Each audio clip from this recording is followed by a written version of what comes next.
Good morning बच्चा लोग, कैसे हैं आप सभी? शानदार, बेहतरीन और जबरदस्त होंगे मेरे भाई। आज की क्लास में फिर से आपका स्वागत है। सभी बताएंगे कि कैसे हैं।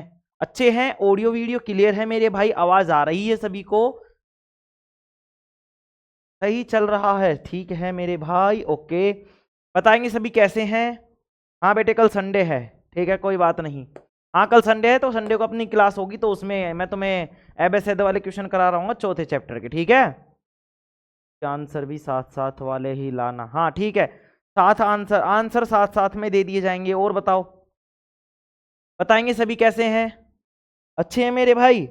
चलो स्टार्ट करें अपनी आज की क्लास मेरे भाई। आज की क्लास स्टार्ट करें। बताओ, आज की क्लास स्टार्ट करें? हाँ सर, स्टार्ट कीजिए।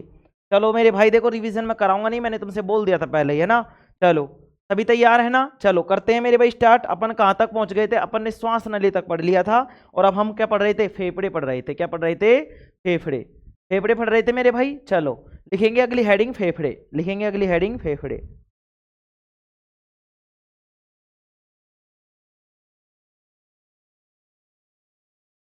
लिखेंगे मेरे भाई फेफड़े। फेफड़े लिखेंगे।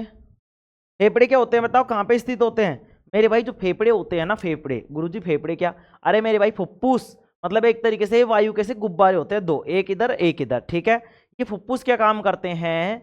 ये फुफ्फुस में क्या जाती है? हम जो सांस लेते हैं वो अंदर जाती है। ठीक है, अब उस फुफ्फुस को, मतलब वो फुफ्फुस क्या करती है, कहाँ स्थित होती है? तो मेरे भाई ये देखो, इस तरीके से अपनी छाती होती है। ये इस तरीके से, देखो इस तरीके से अपनी छाती होती है। ये तुम्हारी छाती है, जो छाती है ना। अब ये छाती क्या होती है? देखो पीछे से तुम्हारे शरीर इस तरीके से है, मतलब डैश डैश वाला है।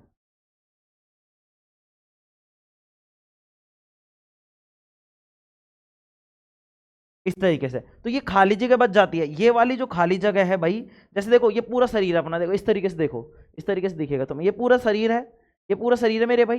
ये आगे की क्या हो गई? छाती हो गई। ये छाती हो गई। ये पीछे भी क्या है सर? शेखर, एक कमर है। तो मेरे भाई, ये इन दोनों के बीच में क्या है? खाली जगह है कि नहीं है? इस खाली जगह में क्या भरा हुआ है? हमारे फेफड़े हैं। क्या है? फेफड़े। और जो खाली जगह होती है उसको बोलते हैं मेरे भाई गुहा। क्या बोलते हैं? गुहा। अरे बुआ नहीं, नालायको, गुहा। हाँ, गुहा का मतलब होता है खाली जगह। ठीक है, तो देखो अब लिखेंगे अपन क्या? फेफड़े के बारे में लिखेंगे। तो लिखेंगे सभी मेरे भाई, हेडिंग डालेंगे फेफड़े।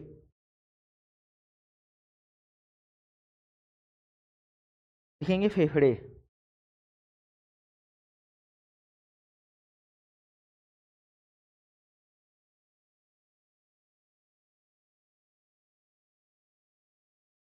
फेफड़े में लिखेंगे, यह मानव के वक्ष गुहा में पाया जाता है। लिखेंगे,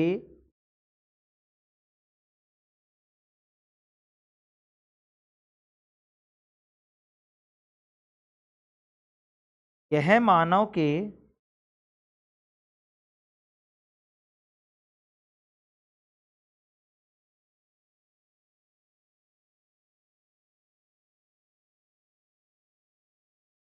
वक्ष गुहा में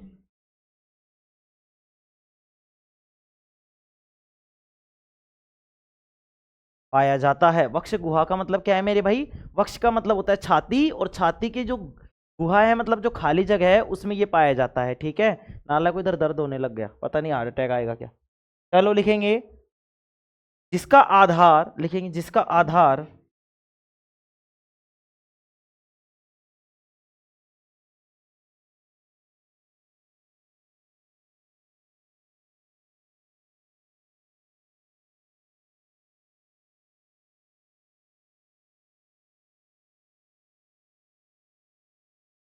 डायफ्राम पर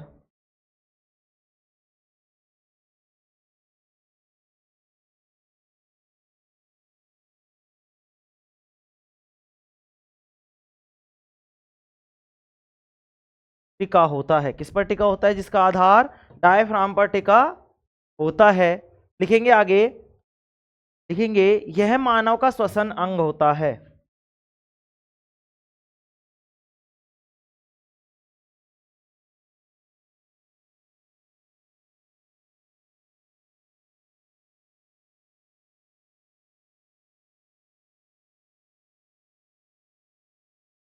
लिखेंगे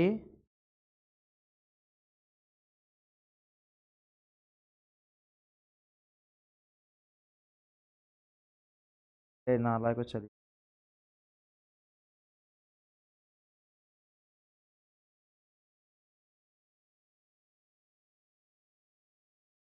लिखेंगे। यह मानव का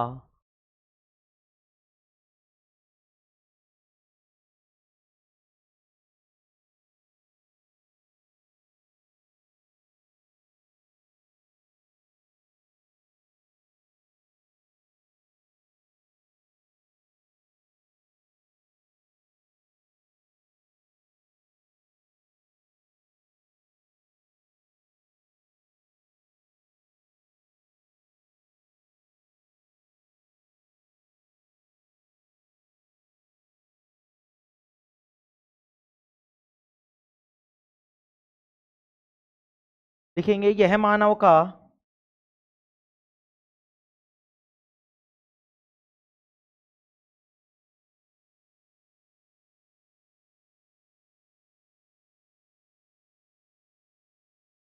मुख्य श्वसन अंग है। लिखेंगे, मुख्य श्वसन अंग होता है।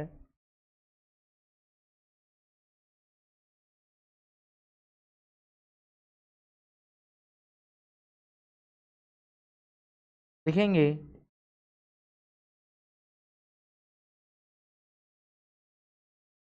इनकी संख्या 2 होती है मेरे भाई। कितनी होती है तो जी? 2 होती।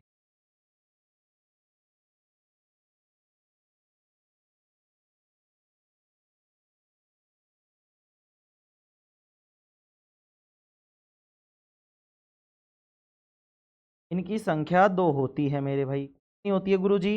2 होती है। कितनी होती है मेरे भाई? 2 होती है। आगे लिखेंगे, फेफड़ा। लिखेंगे फेफड़े प्लूरस। लिखेंगे फेफड़े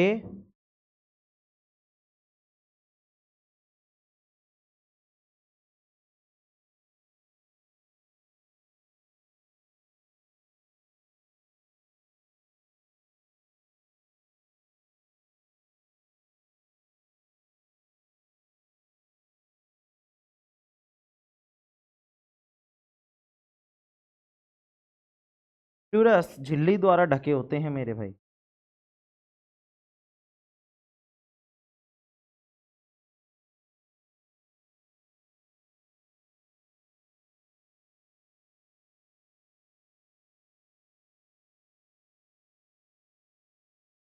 फेफड़े प्लूरस झिल्ली द्वारा ढके होते हैं। आगे लिखेंगे, इसमें फेफड़े को फुफ्फुस भी कहते हैं।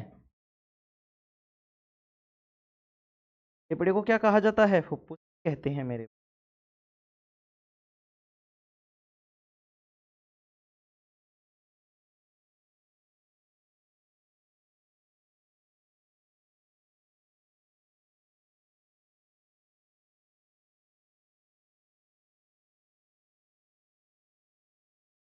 खुल जाए तो देखे भाई।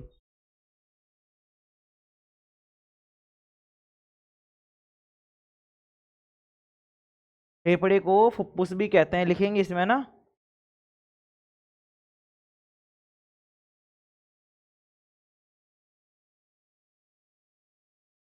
फेफड़ों को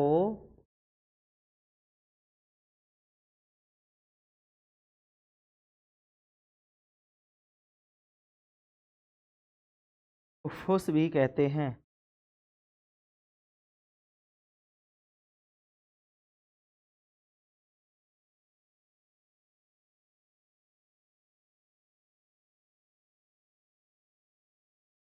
फेफड़ों को फुफ्फुस भी कहते हैं। लिखेंगे, फेफड़े रक्त में O2 मिला देते हैं।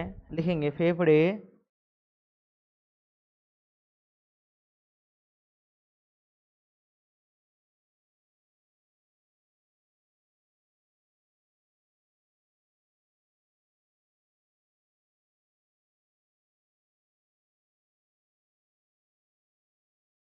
रक्त में O2 का मतलब क्या होता है बताओ? O2 का मतलब होता है गुरुजी ऑक्सीजन। फेफड़े रक्त में O2 मिला देते हैं। O2 का मतलब क्या होता है मेरे भाई? ऑक्सीजन। लिखेंगे, जिससे जिसे क्या कहते हैं मेरे भाई, जिसे क्या कहते हैं, रक्त का शुद्धिकरण कहते हैं। लिखेंगे जिसे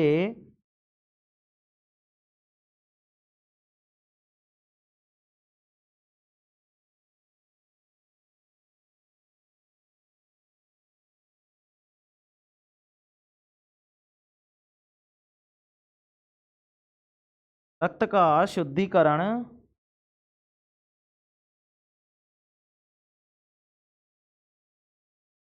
कहते हैं। क्या कहते हैं मेरे भाई, जिसे रक्त का शुद्धिकरण कहते हैं। अर्थात, अर्थात लिखेंगे अर्थात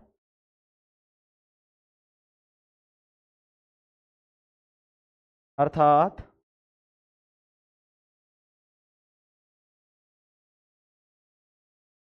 रक्त फेफड़ों में आकर शुद्ध होता है।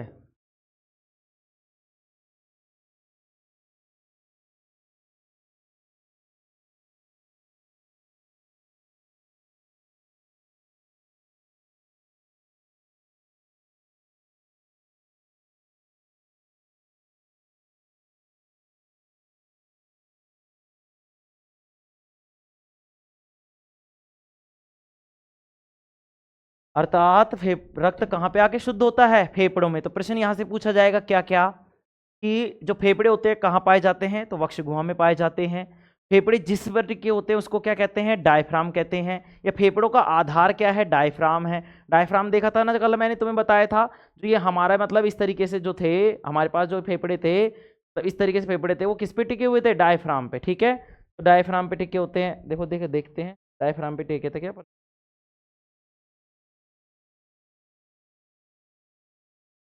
देखो ये डायफ्राम था ना, ये डायफ्राम था, और फेफड़े इस पे ही तो टिक रहे हैं। हाँ सर टिक रहे हैं। समझ में आ गई बात। चलो और समझाऊंगा, अभी पहले एक बार तुम तो ये काम करो बस लिखने का।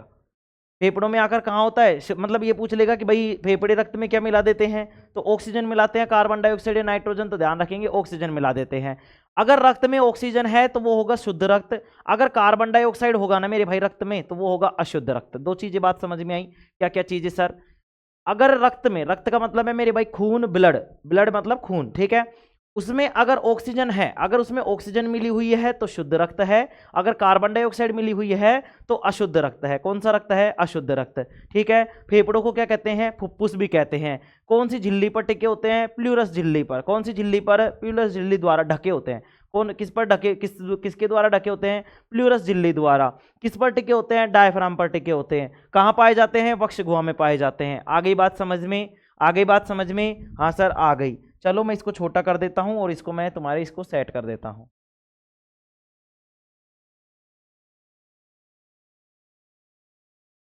दिख रहा है सभी को, सभी को दिख रहा है, हाँ गुरुजी दिख रहा है, दिख रहा है तो कोई बात नहीं है, यहां तक अपन लिख लेंगे। ठीक है ना मेरे भाई, चीजें समझ में आई, अभी नहीं आई तो आ जाएंगी। ठीक है, मैं समझाऊंगा, कल भी नहीं समझाया था ना मैंने तुम्हें।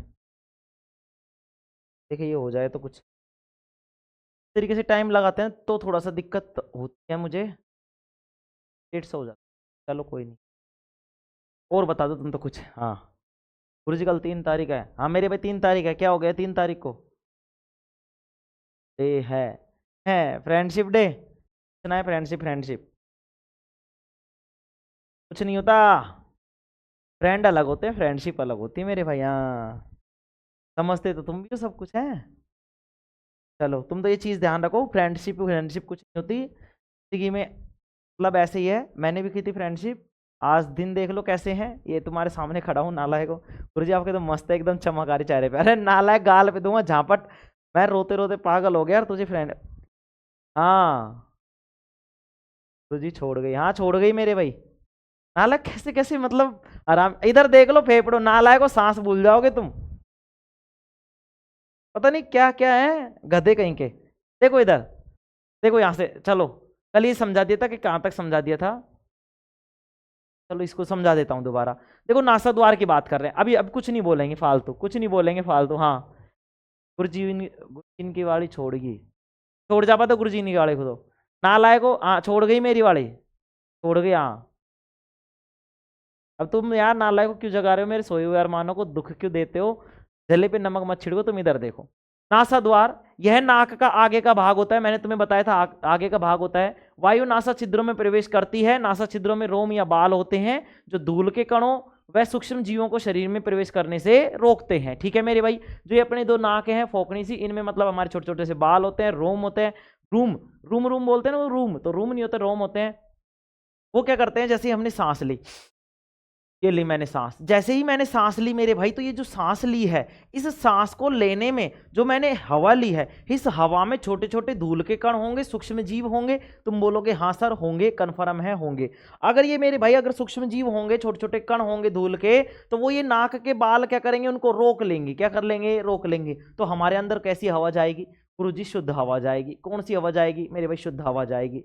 आगे देख लेते हैं गुरुजी, मान लो बहुत ही बारी कोई और वे खाऊं, मतलब मान लो नैरो क्या बालन से फिर काय करांगा। अरे मेरे भाई यह सिस्टम है ना, नासा कपाट, इसको बोलते हैं नासा कपाट। इस नासा कपाट में एक क्या होता है, चिपचिपा पदार्थ भरा होता है। गुरुजी मुझे पता है, हाँ तुम्हें पता है, मुझे पता है ना। चलो, तो उस चिपचिपे पदार्थ को बोलते हैं म्यूकस, जिसको हम श्लेष्मा भी बोलते हैं। वो क्या करती है मेरे भाई, जो धूल के कण जा रहे होते हैं उसको अपने से चिपका लेती है। क्या कर लेती है, चिपका लेती है। ठीक है, अपने से चिपका लेती है, तो धूल के कण क्या हो जाते हैं, और मतलब जो हवा हमने ली थी वो और ज्यादा शुद्ध हो गई, और वो क्या ले लेते हैं, हम यहाँ से सीधा ले लेते हैं। अब दूसरी चीज सर क्या करते हैं फिर भैया, हम क्या करते हैं, जैसे ही हम सांस लेते हैं तो वो कहाँ जाता है, ग्रसनी में आ जाता है। कहाँ पे आ जाता है, ग्रसनी में। ठीक है, ठीक है मेरे भाई। इस ग्रसनी में क्या होता है मेरे भाई, इस ग्रसनी में हवा आती है। अब यहाँ ग्रसनी से दो भाग जा रहे हैं, दो इस तरीके से। जैसे मान लो ये अपने पास क्या है, देखो समझो, ये अपने पास पूरी की पूरी ग्रसनी है, ये की पूरी क्या है, ग्रसनी।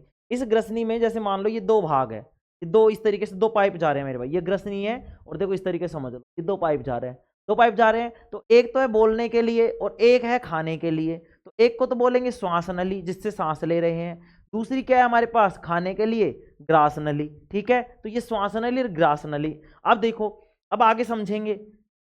ग्रसनी वायु नासिका छिद्रों से, वायु जो होती है वो नासिका छिद्रों से ग्रसनी में प्रवेश करती, ये हमारी ग्रसनी हो गई। इस मार्ग से वायु तथा भोजन दोनों जाते हैं। हाँ गुरुजी हमको पता है, इस मार्ग से दोनों चीजें जाती हैं। ठीक है, आगे आता है मेरे भाई ये नागिन।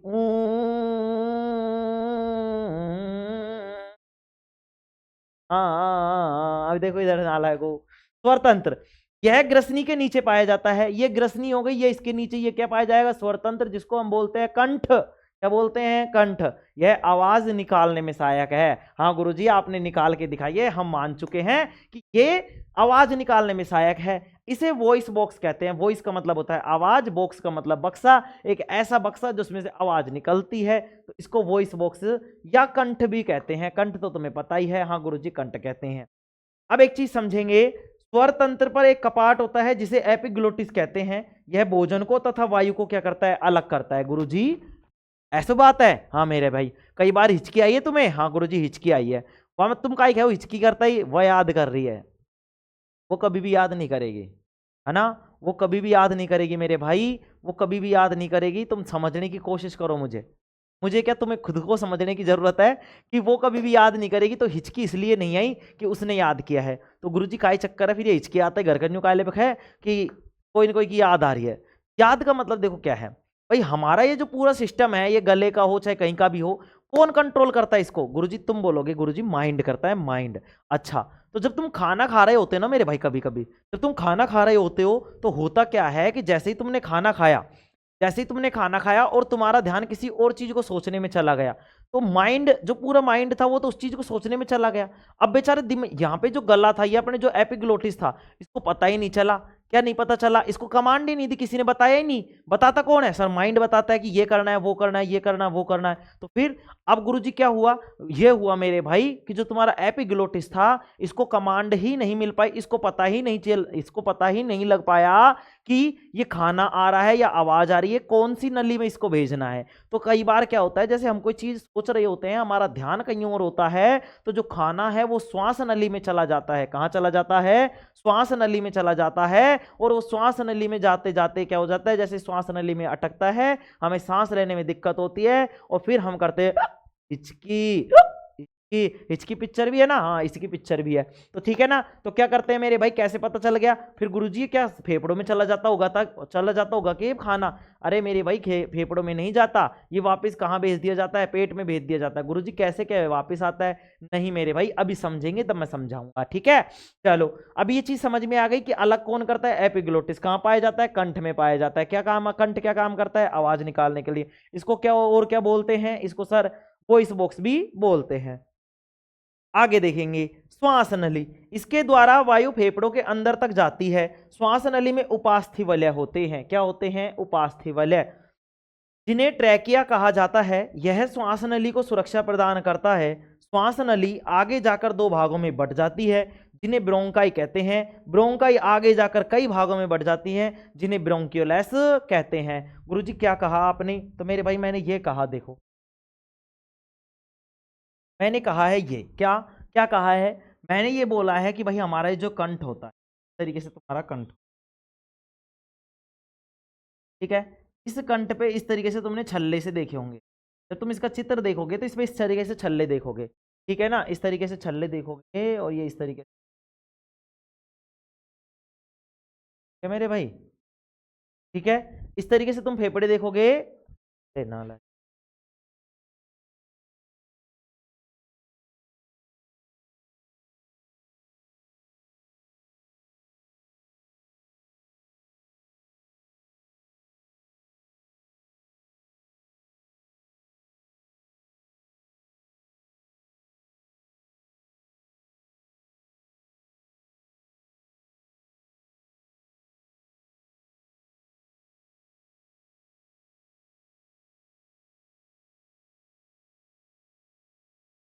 क्या मेरे भाई, इस तरीके से फेफड़े होते हैं, इनमें क्या होती है, इस तरीके से तुम्हारे ब्रोंकाई जाई हुई होती है, ठीक है ना, ये क्या होती है, ब्रोंकाई बोलते हैं। क्या बोलते हैं मेरे भाई, ब्रोंकाई। अब ध्यान से समझना मेरे भाई, मैंने क्या कहा कि जो हमारा स्वर तंत्र होता है उसपे उपास्थि वलय होते हैं। गुरुजी उपास्थि वलय क्या होते हैं, तो मेरे भाई ध्यान से समझ, क्या ब्लर हो रहा है क्या बार बार, देखो मेरे भाई क्या होता है, उपास्थि वलय। उपास्थि वलय क्या होते हैं बेटा, उपास्थि का मतलब होता है ऐसी अस्थि, अस्थि का मतलब होता है हड्डी, क्या होता है, हड्डी होता है। और ये उपास्थि क्या होती है गुरुजी, ये जो मुलायम वाली हड्डियां होती हैं, मुलायम वाली क्या होती हैं हड्डियां, कैसे सर, जैसे कान की हड्डी ये मुड़ गई, ठीक है, ठीक है। अब देखो और चीज देखते हैं, जैसे, और जैसे मान लो ये अंगुलियों वाली हड्डी देखो ये मुड़ गई, इसको थोड़ा सा ऐसे मोड़ सकते हैं, ये मोड़ सकते हैं, थोड़ा सा मोड़ सकते हैं ना, तो ये मुलायम हड्डियां हैं। तो ये मुलायम हड्डियां, इन मुलायम हड्डियों को क्या बोलते हैं, इन मुलायम हड्डियों को बोलते हैं बेटा उपास्थि, क्या बोलते हैं, उपास्थि बोलते हैं। इन मुलायम हड्डियों के क्या होते हैं, छोटी छोटी सी रिंग बनी होती है, रिंग का मतलब घेरे बने होते हैं, गोल गोल घेरे बने होते हैं, छल्ले बने होते हैं, जो हमारे कंठ में इस श्वास नली में रहते हैं। अब ये श्वास नली में रहने से क्या होता है कि ये इस तरीके से पिचकती नहीं है। भाई देखो जैसे सांस इस तरीके से तो नहीं पिचक रही ना, क्यों नहीं पिचक रही, क्योंकि ये उपास्थि वाले जो होते हैं ये इसको पिचकने से बचाते हैं, इसको दबने से बचाते हैं, इसको इकट्ठा होने से बचाते हैं। आ गई बात समझ में, हाँ सर आ गई। कहाँ पाई जाती है, कहाँ पाई जाती है, श्वास नली में। तो ध्यान से समझेंगे, क्या समझेंगे गुरुजी, देखो इसके द्वारा वायु, श्वास नली, इसके द्वारा वायु फेफड़ों के अंदर तक जाती है। तो फेफड़ों तक कौन लेके जाती है, श्वास नली लेके जाती है। श्वास नली में उपास्थि वलय होते हैं, जो मैंने तुम्हें अभी बताया है किस तरीके से होता है। उनको हम क्या कहते हैं, उनको कहते हैं बेटा ट्रैकिया। क्या कहा जाता है, ट्रैकिया कहा जाता है। यह श्वास नली को सुरक्षा प्रदान करता है। सर सुरक्षा कैसे प्रदान करता है, मैंने बताया ना, ये पिचकने से बचाता है, यही सुरक्षा है। आगे देखेंगे, श्वास नली आगे जाकर दो भागों में बट जाती है मेरे भाई। कितने भागों में बट जाती है, दो भागों में। जब ये श्वास नली आगे जाकर दो भागों में बट जाती है तो इसको हम बोलते हैं ब्रोंकाई। देखो ये इस तरीके से जो श्वास नली थी ये आगे जाकर दो भागों में बटी, एक तो ये और एक ये, इनको बोलते हैं मेरे भाई क्या, ब्रोंकाई। क्या बोलते हैं मेरे भाई, ब्रोंकाई बोलते हैं। क्या बोलते हैं, ब्रोंकाई। और ये ब्रोंकाई ही आगे जाकर, ये ब्रोंकाई ही आगे जाकर बहुत सारी छोटी छोटी उसमें बदल जाती है, ठीक है, बहुत सारी किसमें बदल जाती है, बहुत सारी शाखाओं में बदल जाती है, ठीक है। इसको हम बोलते हैं ब्रोंकियोलेस। क्या बोलते हैं, इनको बोलते हैं ब्रोंकियोलेस। क्या बोलते हैं मेरे भाई, ब्रोंकियोलेस बोलते हैं, ब्रोंकाई और ब्रोंकियोलेस, ठीक है। और इनके ऊपर जो छोटी छोटी ये गोल नुमा, गुब्बारे नुमा जो आकृति होती है, इनको हम बोलते हैं एलिवियोली या वायुकुपिकाएं। क्या बोलते हैं, एलिवियोली या वायुकुपिकाएं। तो कोई दिक्कत वाली बात नहीं है, ठीक है मेरे भाई, अभी समझाऊंगा और भी बेटर तरीके से। चलो यहां तक तो समझ में आ गया ना, यहां तक तो समझ में आ गया ना। आज 50 पे ही अपन क्लास को वो करेंगे और 10 मिनट में कुछ और समझाऊंगा, ठीक है ना। चलो देखो क्या कहते हैं मेरे भाई, ट्रैकिया कहते हैं यह श्वास नली को सुरक्षा प्रदान करता है। श्वास नली आगे जाकर दो भागों में बढ़ जाती है जिन्हें ब्रोंकाई कहते हैं। ब्रोंकाई आगे जाकर कई भागों में बढ़ जाती है जिनको हम ब्रोंकियोलेस कहते हैं। अब फेफड़े की बात आ जाती है, यह मानव के वक्ष गुहा में पाया जाता है। वक्ष का मतलब होता है छाती, गुहा का मतलब खाली जगह। इस छाती के बीच में जो खाली जगह है, देखो इस तरीके से देखोगे तुम, देखना जो मरियल सा डिसा हो ना उसको देखना ही हो, ये तुम देखोगे ये खाली सी जगह है। यहाँ में ये खाली सी जगह में क्या भरे हुए हैं भाई, तुम्हारे फेफड़े रखे हुए हैं जिसका आधार डायफ्राम पर टिका होता है। किस पर टिका हुआ है, तो ये फेफड़े किस पर टिके हुए हैं, डायफ्राम पर। ये डायफ्राम क्या होता है, देखो ये दिख रहा है तुम्हें, कुछ दिख रहा, यहाँ होता है डायफ्राम। ये इस तरीके से डायफ्राम होता है मेरे भाई, क्या होता है, डायफ्राम। ठीक है, यह मानव का मुख्य श्वसन अंग होता है। मुख्य श्वसन अंग कौन सा होता है मानव का, फेफड़े। कौन सा होता है मेरे भाई, फेफड़े। इस बात को याद रखेंगे। आगे देखेंगे इनकी संख्या कितनी होती है गुरुजी, 2 होती है। फेफड़े प्लूरस झिल्ली द्वारा ढके होते हैं। कौन सी झिल्ली के द्वारा ढके होते हैं, प्लूरस झिल्ली के द्वारा ढके होते हैं। फेफड़ों को फुफ्फुस भी कहते हैं मेरे भाई, क्या कहते हैं, फुफ्फुस भी कहते हैं। फेफड़े रक्त में O2 मिला देते हैं मेरे भाई, क्या मिला देते हैं, ऑक्सीजन मिला देते हैं। O2 का मतलब ऑक्सीजन मिला देते हैं, जिसे रक्त का शुद्धिकरण कहते हैं। रक्त का क्या कहते हैं, शुद्धिकरण। रक्त के शुद्धिकरण से मतलब समझ रहे हो तुम, रक्त का शुद्धिकरण का मतलब है कि रक्त में ऑक्सीजन को मिलाना ही क्या कहलाता है, रक्त शुद्धिकरण। और अशुद्धिकरण, अगर रक्त में कार्बन डाइऑक्साइड मिली हुई है तो वो कहलाएगा अशुद्ध रक्त, ठीक है। और इस प्रक्रिया को अशुद्धिकरण। चलो आगे देखते हैं। अर्थात रक्त फेफड़ों में आकर शुद्ध होता है। कहां पे शुद्ध होता है, फेफड़ों में। अब कैसे शुद्ध होता है, क्योंकि हवा लेते हैं, ठीक है। तो फेफड़े क्या क्या काम करते हैं सर, फेफड़े हवा को ले, मतलब श्वसन का मुख्य अंग है।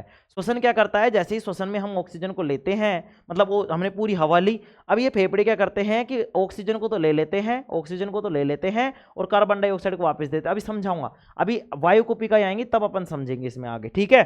चलो आगे बढ़े, आगे बढ़ते हैं मेरे भाई, आगे बढ़ेंगे और लिखेंगे 24वें पेज पर अपन क्या लिखेंगे, देखो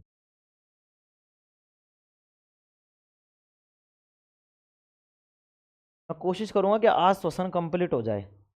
हाँ चलो, अब देखेंगे मेरे भाई आगे। अब लिखेंगे वायु कोष्ठ या वायु कुपिकाएं, लिखेंगे वायु कुपिकाएं।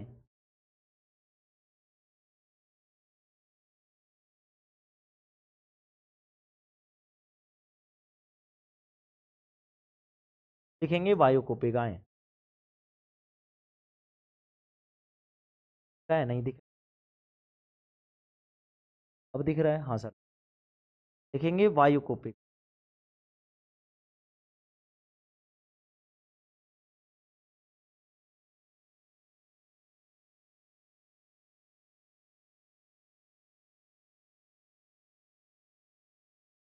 वायु कुपिकाएं। इसमें लिखेंगे मेरे भाई ब्रोंकियोलैस के सिरे पर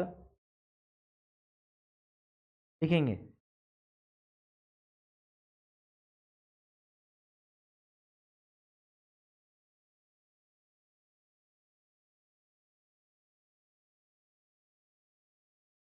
ब्रोंकियोलैस के सिरों पर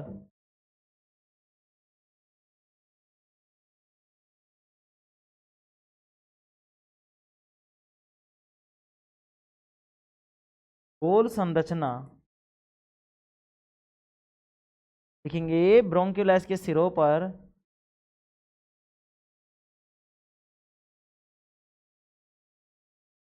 छोटी छोटी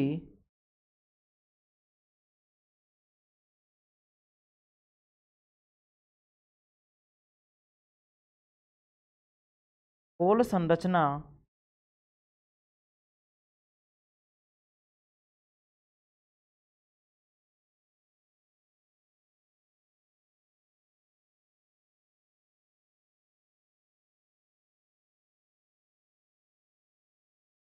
पाई जाती है। क्या पाई जाती है, छोटी छोटी गोल संरचना पाई जाती है। भाई इसको क्या हो रहा है बोर्ड को आज,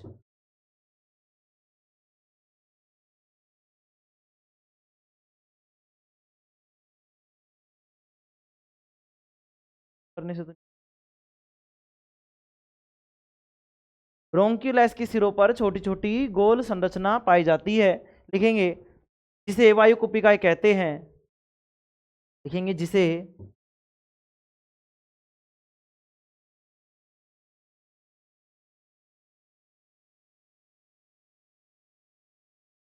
वायु कुपिकाएं। दिख जाएगा क्या यहाँ पे, बताओ।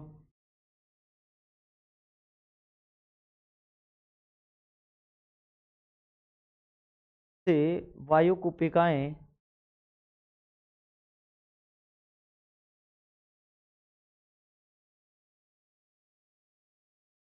से वायु कुपिकाएं कहते हैं।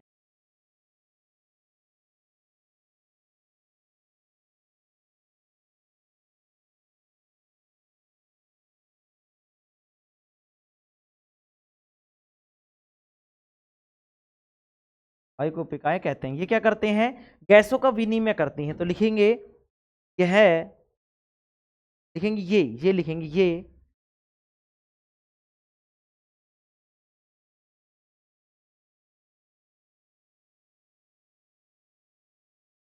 गैसों का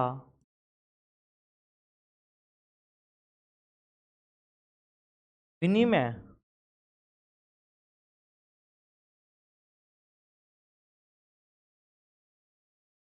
करती है। ये गैसों का विनिमय करती है, ये गैसों का विनिमय, ये गैसों के विनिमय का कार्य करती है। लिखेंगे ये गैसों, ऐसा नहीं लग रहा भाई, गैसों की का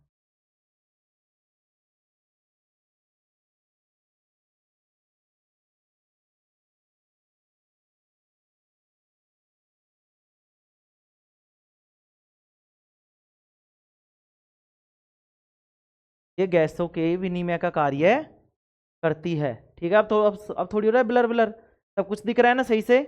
हाँ ठीक है, लिखेंगे आगे,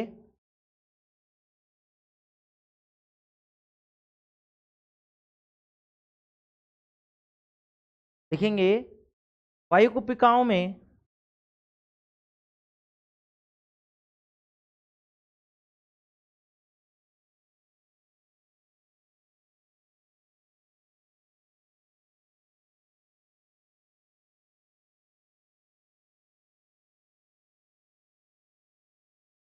वायु कुपिकाओं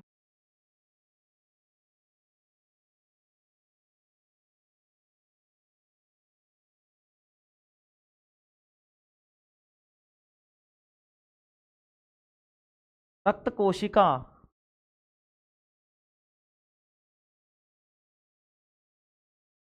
वायु वायु कुपिका में रक्त कोशिका, लिखेंगे आगे,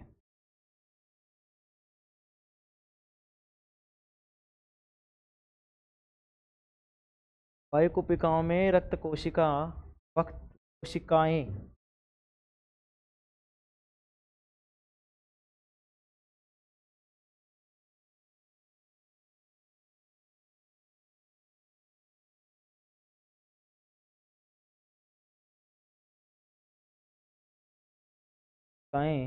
आती हैं, रक्त कोशिकाएं हैं। ठीक है, ये कैसे करते हैं, वायु कुपिकाओं में रक्त कोशिकाएं आती हैं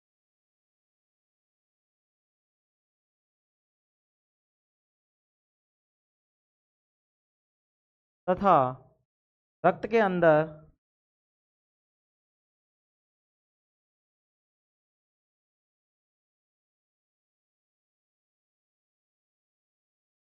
रक्त के अंदर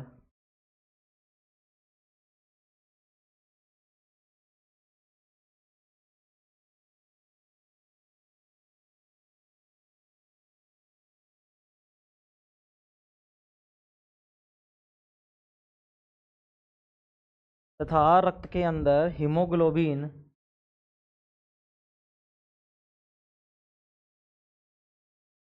है। अब हीमोग्लोबिन क्या होता है गुरुजी, अरे मेरे भाई रक्त में पाया जाता है, रक्त में पाया जाता है। ठीक है, लिखेंगे हीमोग्लोबिन होता है जो ऑक्सीजन को, लिखेंगे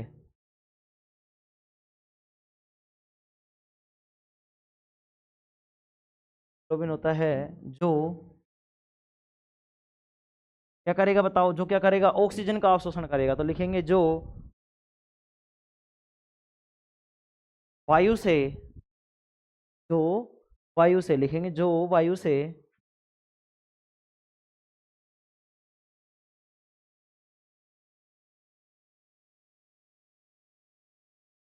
ऑक्सीजन का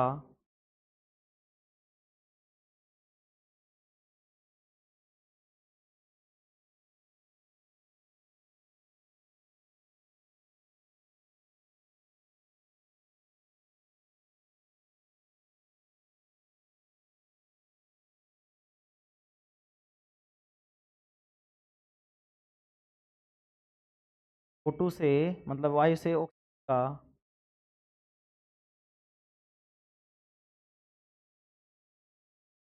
अवशोषण कर, क्या करती है मेरे भाई, वायु से ऑक्सीजन का अवशोषण करती हैं, और क्या करती है बताओ, और क्या करती हैं, कोशिकाओं तक पहुंचाती है। लिखेंगे जो वायु से ऑक्सीजन का अवशोषण कर कोशिकाओं तक पहुंचाती है, लिखेंगे सहज वायु से O2 का अवशोषण कर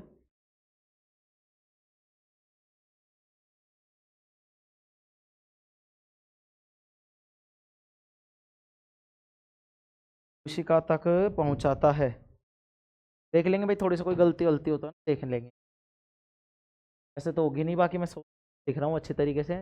जो वायु से O2 का अवशोषण कर कोशिका तक पहुंचाता है,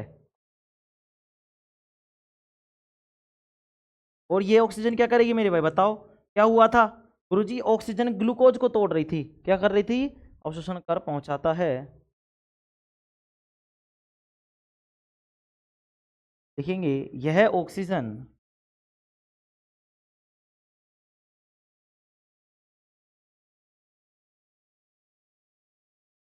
है, ऑक्सीजन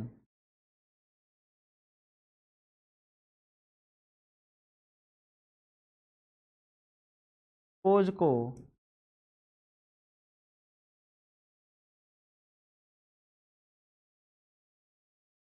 तोड़ देता है, तो तोड़ देता है ग्लूकोज को, यह ऑक्सीजन जो है वो ग्लूकोज को तोड़ देता है, जिसके फलस्वरूप क्या निकलता है बताओ, जिसके फलस्वरूप CO2 निकलता है। लिखेंगे के फलस्वरूप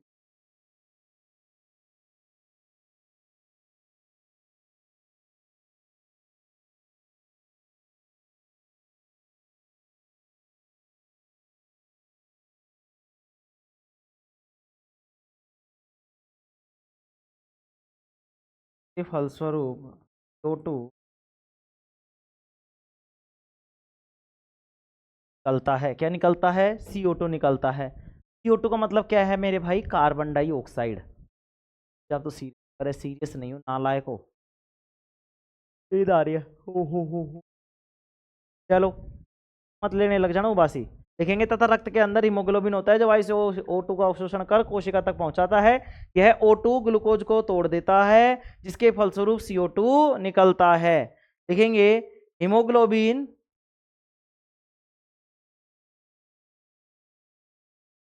देखेंगे हीमोग्लोबिन, आगे लिख लेंगे यहाँ,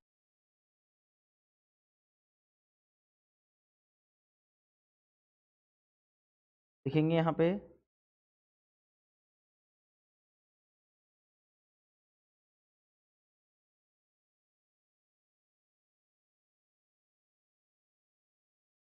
हीमोग्लोबिन, लिखेंगे CO2 को बांध लेता है,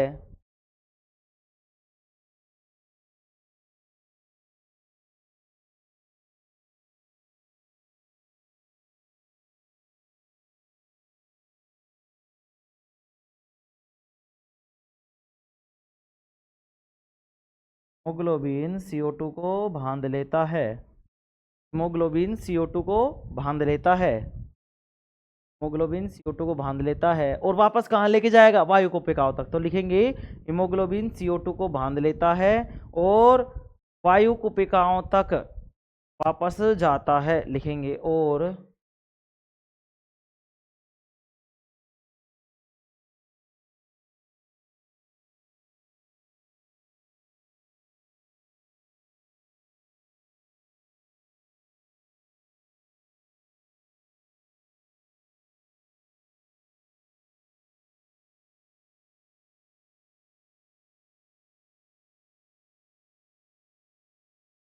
क्या लिखेंगे? वायु कोष्ठ हो।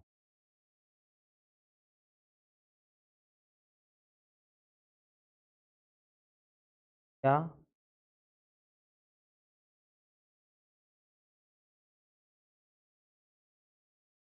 एलिवियोली। ठीक है मेरे भाई, ये इसी के नाम है। वायु कोष्ठ बोल सकते हैं, एलिवियोली बोल सकते हैं। ठीक है, दोनों इसी के नाम है। ठीक है ना। और क्या बोल रहा था मैंने भाई? हीमोग्लोबिन CO2 को बांध लेता है और वायु कुपिकाओं मतलब वायु कोष्ठ और वायु कुपिकाओं तक वापस जाता है। लिखेंगे वायु कुपिकाओं तक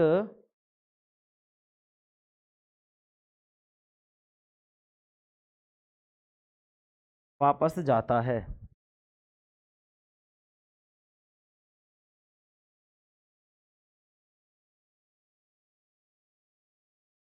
वापस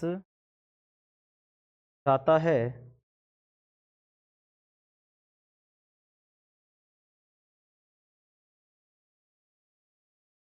जाता है जब हम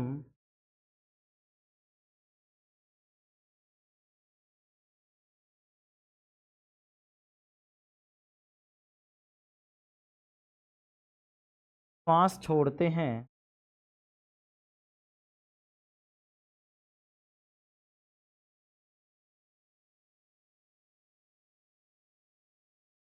तो क्या करते हैं भाई? सांस छोड़ते हैं तो कौन सी गैस छोड़ते हैं बताओ? श्वास छोड़ते हैं तो CO2 को छोड़ते हैं मेरे भाई, है ना। लिखेंगे तो तो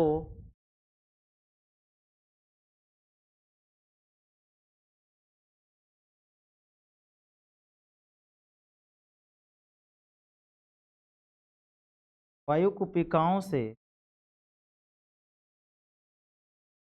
CO2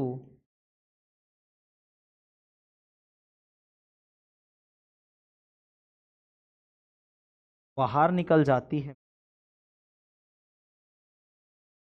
क्या निकल जाती है? CO2 बाहर निकल जाती है।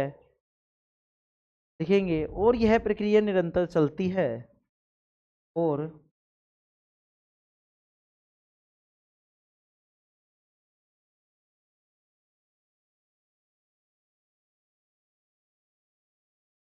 यह प्रक्रिया यह प्रक्रिया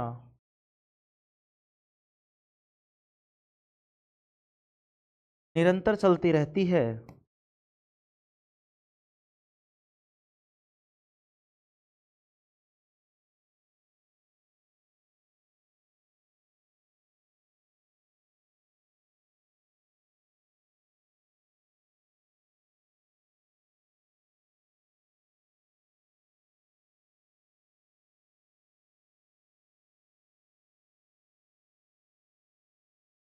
से श्वसन कहा जाता है।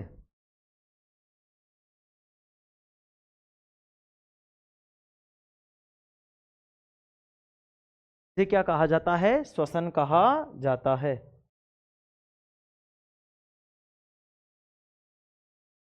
लिखेंगे अब एक बार अपन और लिखेंगे इसी में।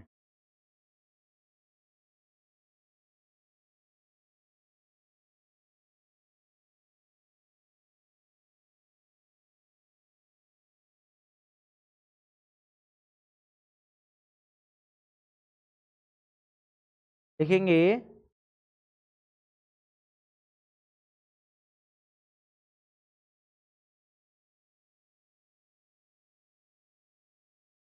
लिखेंगे यहाँ पे डाल लेंगे। पहला लिखेंगे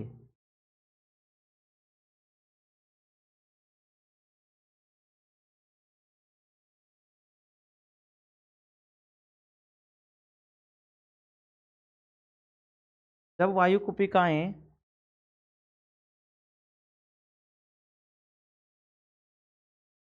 जाम हो जाती हैं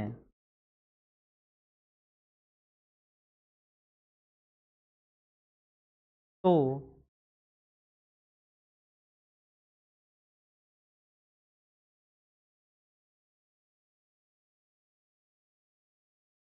इस बीमारी को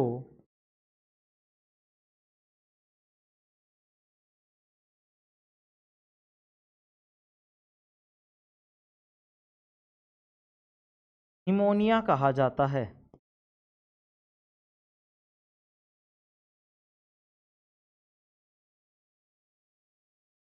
सांस लेने में दिक्कत होने लग जाती है ना तुम्हें निमोनिया में, सर पता ही नहीं, कभी हुआ नहीं, होगा भी नहीं भाई, यही यही दुआ करना, ठीक है ना। लिखेंगे, दूसरा लिखेंगे, भाई अपन क्यों रहे बीमारी में। लिखेंगे, अगला लिखेंगे, टीबी नामक रोग में, टीबी नामक रोग में, टीबी जो होती है ना जिसमें खुल खुल खुल खुल चलता रहता है लोगों के, हैं तो टीबी नामक रोग में,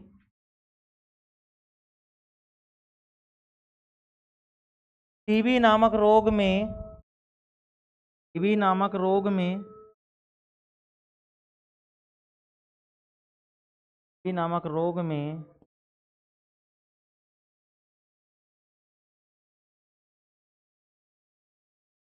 वायु कोष्ठ में छेद हो जाता है मेरे भाई, वायु कोष्ठ में क्या हो जाता है, छेद हो जाता है।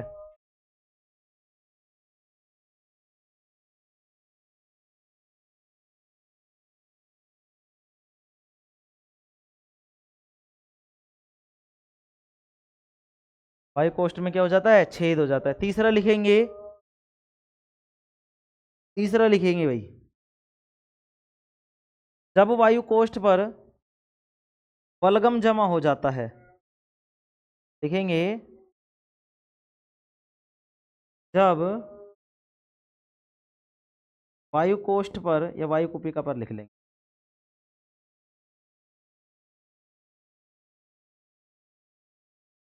वायु कुपिकाओं पर, जब वायु कुपिकाओं पर, जब वायु कुपिकाओं पर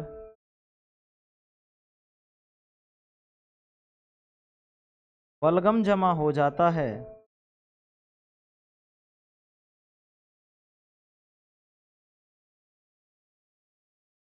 तो उसे दमा कहते हैं मेरे भाई, क्या कहते हैं, दमा।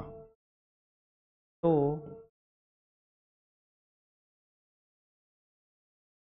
से दमा कहा, दमा कहते हैं, क्या कहते हैं मेरे भाई, दमा कहते हैं मेरे भाई, क्या कहते हैं, दमा कहते हैं, क्या कहते हैं, दमा कहते हैं मेरे भाई, दमा रोग, दमा रोग कहते हैं, दमा रोग कहते हैं, दमा रोग कहते हैं। बताओ कोई दिक्कत है यहाँ पे, बताओ यहाँ तक कोई दिक्कत है किसी को, बताएंगे सभी, यहाँ तक कोई दिक्कत है किसी को। ऐसी मुझे लगता नहीं है कि तुम्हें दिक्कत होगी, क्योंकि मैंने एक एक चीज तुम्हें समझाई है, ठीक है। अभी हम इसको और पढ़ेंगे, पहले एक बार लिखेंगे, और अभी इसमें अपन क्या लिखेंगे, अपन अब लिखेंगे हम, ये तो श्वसन के बारे में पढ़ लिया ना, अब लिखेंगे अपन क्या, अब लिखेंगे कोशिकीय श्वसन या आंतरिक श्वसन, लिखेंगे कोशिकीय श्वसन या आंतरिक श्वसन, मार्कर चेंज कर रहा हूं।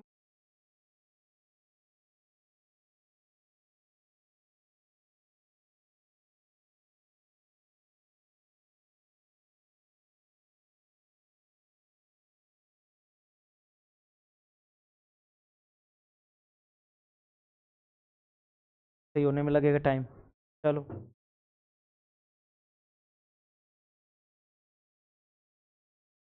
लिख लेते हैं अपन कोशिकीय श्वसन, बाद में कल कर लेंगे, ठीक है।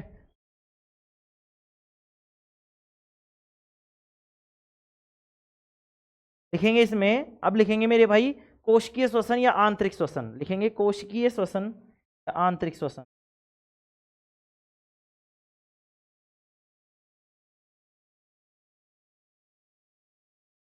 ये दूसरा,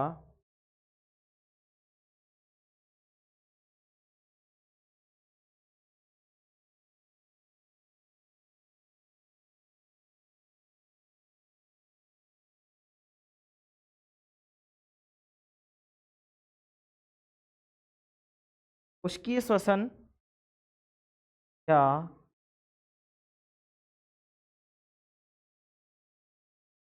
आंतरिक श्वसन,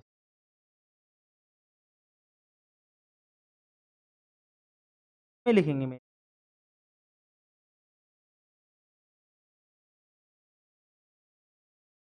ठीक है। इसमें लिखेंगे कोशिकाओं में कार्बोहाइड्रेट के ऑक्सीकरण के फलस्वरूप, लिखेंगे कोशिकाओं में कार्बोहाइड्रेट के ऑक्सीकरण के फलस्वरूप,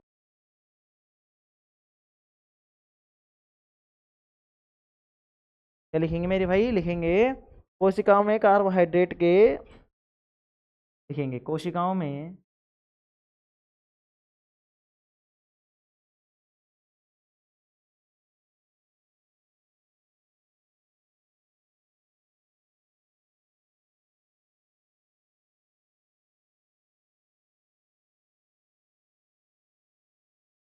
कार्बोहाइड्रेट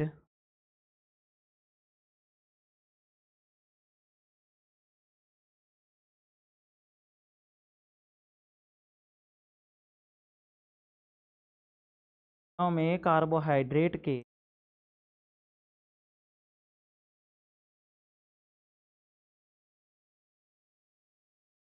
ऑक्सीकरण के फलस्वरूप,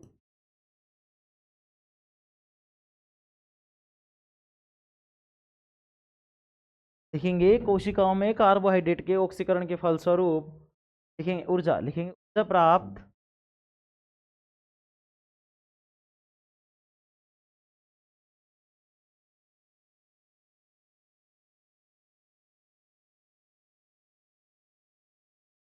ऊर्जा, जल्दी जल्दी लिखेंगे भैया ना, थोड़ा सा समझाऊंगा, कुछ और भी है मेरे पास। ऊर्जा प्राप्त होने की क्रिया को फलस्वरूप ऊर्जा प्राप्त होने की क्रिया को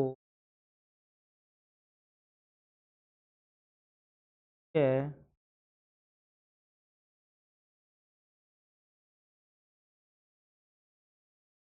हाँ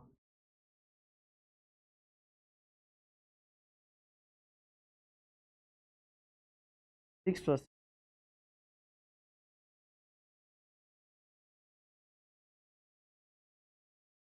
कहते हैं, क्या कहते हैं, कोशिकीय आंतरिक श्वसन कहते हैं इसके, और इस लिखेंगे इस क्रिया के दौरान, क्रिया के दौरान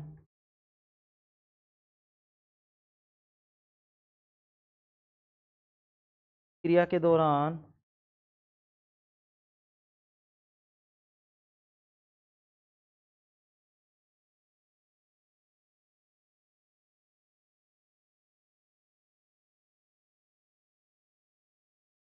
मुक्त होने वाली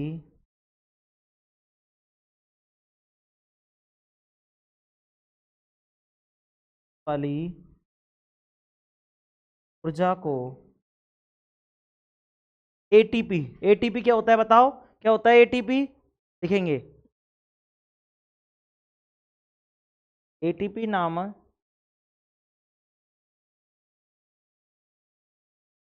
एटीपी नामक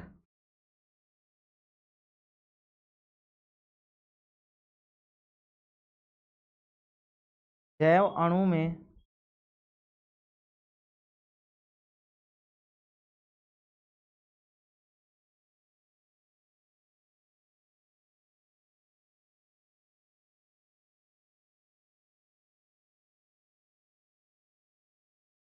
संग्रहित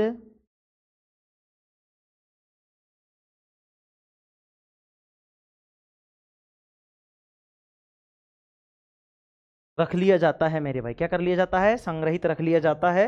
आगे लिखेंगे जिसका उपयोग, का उपयोग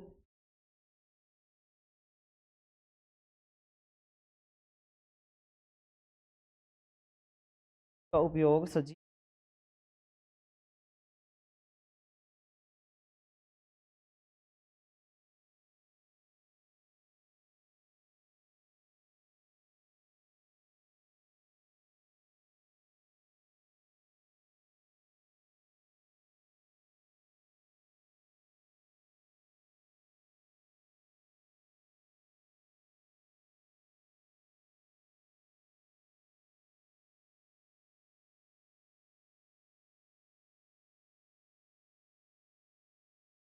का उपयोग सजीव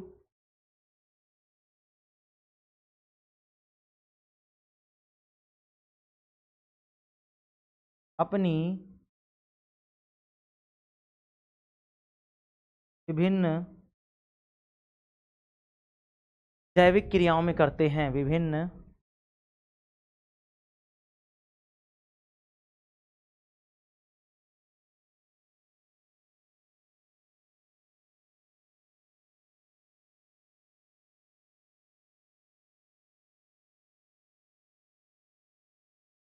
जैविक क्रियाओं में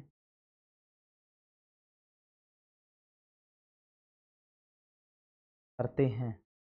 ठीक है मेरे भाई, क्या करते हैं? विभिन्न जैविक क्रियाओं में काम में लेते हैं। ठीक है ना, चलो थोड़ा सा सही कर देता हूँ।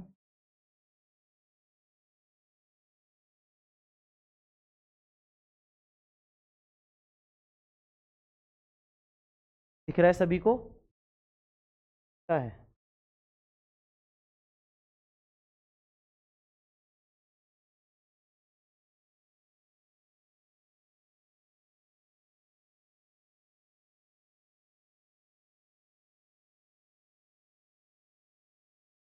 ज़्यादा छोटा लिख, चलो कोई बात नहीं, दिख तो रहा है ना तुम्हें, दिखना चाहिए, बात नहीं, कोई बात नहीं।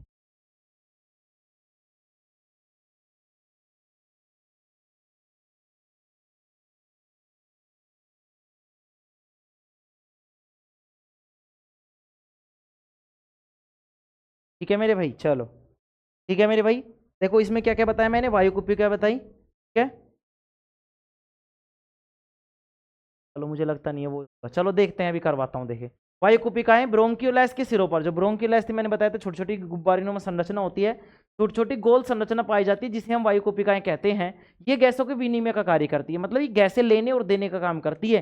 सर आपने तो बोला था कि हमारे फेफड़े लेने देने का काम करते हैं, मेरे भाई फेफड़ों में ही तो वो क्या होती है, कुपिकाएं होती है। वो कुपिकाएं ही जो होती हैं वो सीधे रक्त से जुड़ी हुई होती है। जैसे तो ये रक्त और ये कुपिका, जैसे कि मेरे भाई सुनो, ये रक्त, ये तो रक्त और ये कुपिका, ये इस तरीके से जुड़ी होती है। जब ये रक्त बहता है इस तरीके से, तो ये कुपिकाएं क्या करती हैं, ये कुपिका जैसे मान लो ये कुपिकाएं हैं, ये रक्त है, ये रक्त जब बहेगा तो कुपिकाओं के टच में रहेगा, तो इसमें क्या होती है, रक्त कोशिकाएं होती है। अब ये जैसे ही रक्त बहता है तो ये क्या करती है, इन वायु कुपिकाओं से ऑक्सीजन को ले लेते हैं। ये रक्त क्या करता है, इन वायु कुपिकाओं से ऑक्सीजन को ले लेता है, मतलब खुद में ऑक्सीजन मिला लेता है ये रक्त। तो ध्यान समझेंगे, ये गैसों के विनिमय का कार्य करती हैं। कुपिकाओं में रक्त कोशिकाएं आती हैं तथा रक्त के अंदर हीमोग्लोबिन होता है, जो वायु से O2 का अवशोषण कर लेता है। जो भी हमने वायु ली थी, मान लो ये कुपिकाएं थी, इसमें O2 मतलब बहुत सारी ऑक्सीजन थी या पूरी गैसें थी, तो अब ये जब रक्त आएगा तो ये अपने, ये रक्त है, ये मान लो ये रक्त है, देखो समझेंगे, ये रक्त है मेरे भाई, ये रक्त है, ये रक्त बह रहा है, इस तरीके से बह रहा है, ठीक है। ये हमारी वायु कुपिका, जैसे मान लो 5 कुपिका है हमारे पास, ठीक है, अभी 5 कुपिकाओं की बात कर रहे हैं। इनमें क्या है, ऑक्सीजन आ गई है, ऑक्सीजन आ गई इस तरीके से, मान लो ये इस तरीके से ऑक्सीजन आ गई, ठीक है ना, इस तरीके से दिख रही है। इसमें देखो ये इस तरीके से तुम्हें 5 कुपिकाएं दिख रही है, ऐसे उंगली वैसे समझ लो ये वो है, मतलब ऐसे दिख रही है ना गुब्बारे में संरचना। तो अब ये जैसे क्या होगा, रक्त इसके पास से निकलेगा, तो ये रक्त के क्या करेगा, पूरे शरीर में जाके आएगा, तो ये कार्बन डाइऑक्साइड को तो लाएगा, तो ये कार्बन डाइऑक्साइड को तो इसको दे देगा। देखो कार्बन डाइऑक्साइड को ये लेके आया, इसने कार्बन डाइऑक्साइड को दी, ऑक्सीजन को क्या कर लेगा, ऑक्सीजन को ले लेगा और ऑक्सीजन को लेकर पूरे शरीर में फ्लो करवा देगा। अब ये क्या करेंगे, जैसे ही इसने कार्बन डाइऑक्साइड ली, इन वायु कुपिकाओं ने, ये जो वायु कुपिकाएं थी भाई तुम्हारी, ये वायु कुपिकाएं जो थी, इन्होंने जो कार्बन डाइऑक्साइड ली है, ये वापस अपने क्या कर देंगी, बाहर की तरफ भेज देंगी। तो ध्यान से समझेंगे, रक्त के अंदर हीमोग्लोबिन होता है, जो वायु से O2 का अवशोषण कर कोशिका तक पहुंचाता है। यह O2 ग्लूकोज को तोड़ देता है, जो ऑक्सीजन गया है वो क्या कर देगा, ग्लूकोज को तोड़ देगा, जिसके फलस्वरूप कौन सी गैस निकलती, कार्बन डाइऑक्साइड। अब ये कार्बन डाइऑक्साइड क्या करेगा, जो हीमोग्लोबिन है ये कार्बन डाइऑक्साइड को बांध लेता है। हीमोग्लोबिन क्या करता है, जैसे कार्बन डाइऑक्साइड निकली और निकलते आजा मेरे पास आ, चल कार्बन डाइऑक्साइड पकड़ा और चल मेरे भाई। अब देखो और क्या करता है, और वायु कुपिकाओं तक वापस जाता है। जब हम श्वास छोड़ते हैं तो वायु कुपिकाओं से CO2 बाहर आ जाती है, बाहर निकल जाती है, और यही प्रक्रिया को हम क्या कहते हैं, श्वसन कहते हैं। ध्यान से समझना, ये हीमोग्लोबिन है ना, हीमोग्लोबिन बड़ा भाई काम की चीज है और बड़ी खतरनाक चीज भी है। गुरुजी खतरनाक कैसे, इसको भी प्यार है क्या, इसको प्यार है, हाँ मेरे भाई इसे भी प्यार है। तो इसे प्यार किससे है, इसे प्यार है मेरे भाई कार्बन मोनोऑक्साइड से, मतलब जहरीली गैसों से। गुरुजी आपको कैसे पता, मेरे भाई जब हम देखो तुम कहीं पे भी खड़े हो, ठीक है, जैसे कोई जहरीली गैस आई हम उसको मतलब इनहेल कर लेते हैं, अंदर की तरफ ले लेते हैं, हमारा दम घुटने लगता है। नहीं तो फेफड़े ऐसे समझदार होने चाहिए, अरे तू आ रहा है क्या, नहीं नहीं तेरी जगह नहीं है, नहीं लेनी भाई तुझको। लेकिन हीमोग्लोबिन क्या करता है मेरे भाई, हीमोग्लोबिन को कार्बन मोनोऑक्साइड से प्यार है, ये ऑक्सीजन को नहीं लेगा, ये कार्बन मोनोऑक्साइड को लेगा, ये ऑक्सीजन को नहीं लेगा, ये कार्बन मोनोऑक्साइड को पकड़ेगा और बोलेगा कि हाँ आज तो आ गई भाई तू है। तो ये कार्बन मोनोऑक्साइड से इसको प्यार है, ये कार्बन मोनोऑक्साइड की तरफ आकर्षित होता है, कार्बन मोनोऑक्साइड को ले लेता है। जब भी तुम देखते होगे कई बार कि जैसे मान लो कोई आदमी है, वो सो रहा है घर में कमरे में और उसने अंगीठी जला रखी है, मतलब जो सिगरी होती है वो जला रखी है, उसमें उसने कोयले जला रखे हैं, तो कोयलों से क्या निकलता है, कार्बन डाइऑक्साइड और कार्बन मोनोऑक्साइड। तो जैसे ही आदमी सोता रहता है वो धीरे धीरे लेता रहता है और वो अपने आप ही सोता का सोता ही रह जाता है, सोता का सोता ही रह जाता है। क्यों? क्योंकि ऑक्सीजन नहीं मिल पाई, ऑक्सीजन नहीं मिल पाई तो अंदर जो ग्लूकोज है उसका वो टूटा नहीं, अगर टूटा नहीं तो कार्बन डाइऑक्साइड बाहर निकली नहीं। तो सर कार्बन मोनोऑक्साइड ने क्या किया, कार्बन मोनोऑक्साइड गई, कार्बन मोनोऑक्साइड हीमोग्लोबिन को प्यारी है, अब हीमोग्लोबिन छोड़े नहीं भाई, तो प्यारी छोड़ोगे क्या? नहीं, मैं ही नहीं छोड़ रहा था, मैंने रो रो के छोड़ी, तुम बताओ तुम छोड़ दोगे क्या? नहीं सर तुम भी, सर हम भी नहीं छोड़ेंगे। तो मेरे भाई ये क्या करता है, हीमोग्लोबिन कार्बन मोनोऑक्साइड को पकड़ लेता है, ठीक है ना, ये कार्बन मोनोऑक्साइड से बहुत ज्यादा प्यार करता है। तो अब आगे देखते हैं, जब वायु कुपिकाएं जाम हो जाती है तो इस बीमारी को निमोनिया कहते हैं। कई बार कहते हैं ना भाई अगर तो फेफड़ा जाम होगा, फेफड़े जाम नहीं होते मेरे भाई, वो वायु कुपिकाएं क्या हो जाती है, जाम हो जाती है। जब वायु कुपिकाएं जाम हो जाती है तो हम उस बीमारी को बोलते हैं मेरे भाई निमोनिया। क्या बोलते हैं? निमोनिया। तो ध्यान से समझेंगे, जब एलिवियोली, जब तुम्हारे वायु कुपिकाएं जो होती हैं अगर वो जाम हो जाती है तो इस बीमारी को हम निमोनिया बोलते हैं। और अगर इन वायु कुपिकाओं में अगर छेद हो जाता है, क्या हो जाता है मेरे भाई, छेद हो जाता है तो टीबी होता है। टीबी को बोलते हैं ट्यूबरक्लोसिस, जिसको हम मतलब टीबी नाम बोलते हैं, जिसमें खांसी आती रहती है। तो टीबी नामक जो रोग है उसमें वायु कोष्ठ में छेद हो जाता है मेरे भाई। और जो वायु कुपिकाएं हैं उनके ऊपर अगर बलगम जम गया हो, क्या जम गया हो, बलगम जम गया हो ना मेरे भाई, अगर बलगम जम गया हो तो उस बीमारी को बोलते हैं दमा। क्या बोलते हैं? दमा बोलते हैं। दम भरने लग जाता है, जैसे कोई देखा होगा तुमने, तो दम भरने लग जाता है, वो फुस ऐसे कर लेते हैं, ठीक है, वो दवाई से आती है। कोशिकीय श्वसन या आंतरिक श्वसन, तो मेरे भाई ये तो श्वसन हो गया बाहर का। अब कोशिकीय श्वसन की बात करते हैं। ऐसा श्वसन जो कोशिकाओं में होता है, अब कोशिकाएं होती है शरीर के अंदर, तो इसको आंतरिक श्वसन बोलते हैं। कोशिकाओं में कार्बोहाइड्रेट के ऑक्सीकरण के फलस्वरूप ऊर्जा प्राप्त होने की क्रिया को कोशिकीय या आंतरिक श्वसन कहते हैं मेरे भाई। कार्बोहाइड्रेट का जब ऑक्सीकरण होगा तो उससे जो ऊर्जा प्राप्त होगी उसको क्या बोलेंगे हम, कोशिकीय श्वसन या आंतरिक श्वसन। इस क्रिया के दौरान मुक्त होने वाली ऊर्जा को एटीपी नामक जैव अणु में संग्रहित रख लिया जाता है। एटीपी का मतलब होता है एड्रीनोसिन ट्राइफॉस्फेट। एटीपी का पूरा नाम लिख लेंगे यहाँ पे, ये लो मैं लिख रहा हूं यहाँ पे, तरीके से लिख लेंगे, नोट डाल लो, कुछ भी डाल लो। एटीपी का पूरा नाम दिख तो रहा है ना मेरे भाई, पूरा नाम, कल सही और लिख दूंगा, चलो कल ही लिखवा देंगे, कोई दिक्कत नहीं है, कल लिखवा देंगे, छोड़ो। तो ध्यान से सुनेंगे, एटीपी का फुल फॉर्म यहां से पूछता है, एटीपी की फुल फॉर्म क्या होती है, तो एड्रीनोसिन ट्राइफॉस्फेट। क्या? एड्रीनोसिन, एड्रीनोसिन, एड्रीनोसिन ट्राइफॉस्फेट, एड्रीनोसिन ट्राइफॉस्फेट, एड्रीनोसिन ट्राइफॉस्फेट, ठीक है। आगे बात समझ में? हाँ सर आ गई। बताओ कोई दिक्कत इसमें किसी को, इसमें किसी कोई दिक्कत? कोई दिक्कत नहीं मेरे भाई, thank you all of you, आज के लिए इतना ही काफी है मेरे भाई। देखो कम कम हो पा रहा है, लेकिन मैं समझाने का पूरा प्रयास कर रहा हूँ, ठीक है मेरे भाई। कल संडे है, कल संडे के लिए तैयार रहेंगे, हमारी क्लास आएगी वो ऑब्जेक्टिव क्वेश्चंस वाली, ठीक है मेरे भाई। आज के लिए इतना ही काफी, thank you all of you, take care, love you all. और ये फ्लाइंग किस तुम्हारे लिए, ठीक है, चलो।